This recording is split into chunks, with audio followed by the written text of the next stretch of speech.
peut s'entraîner, c'est un peu comme un muscle en fait. Et effectivement, on a vu avec Elena que si on le développe pas, effectivement, à ce moment-là, on perd cette capacité. Tout à fait. Et alors, ce qui est intéressant dans ce que disait Elena, c'est qu'effectivement, il va y avoir des facteurs extérieurs qui peuvent favoriser ou non la créativité. Moi, ce que j'aimerais vous parler, c'est surtout des facteurs intérieurs, c'est-à-dire ce qui dépend de vous et qui vous permet de développer la créativité. Donc, le processus créatif fait appel à plusieurs zones du cerveau.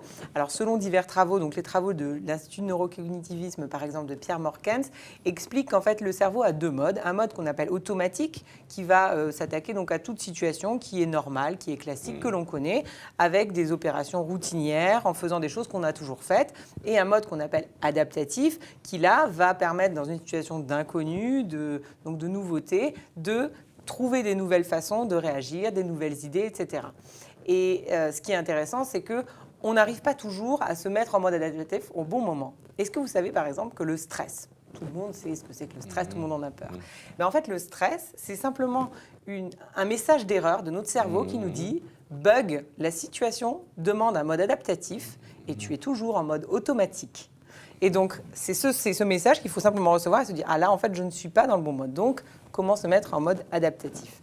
Alors, quelqu'un qui est en mode automatique, il est de plus en plus stressé, plus il devient automatique, plus il est stressé, et plus il est stressé, plus il a tendance à devenir automatique, à se contracter.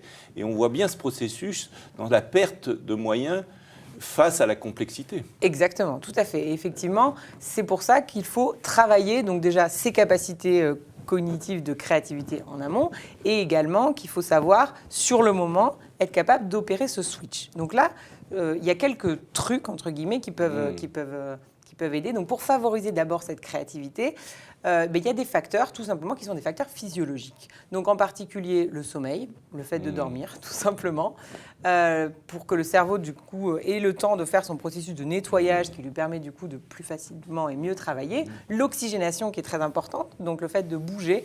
On pense souvent à ces savants, à ces sages qui méditaient en marchant. Et effectivement, c'est souvent en ayant une activité physique qu'on va être le plus créatif. Et enfin, l'alimentation. L'alimentation pour, en particulier, favoriser les neurotransmetteurs, très importants pour la créativité, qui sont la sérotonine.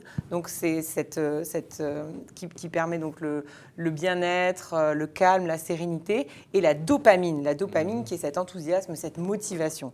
Et pour cela, trois aliments en particulier sont très importants.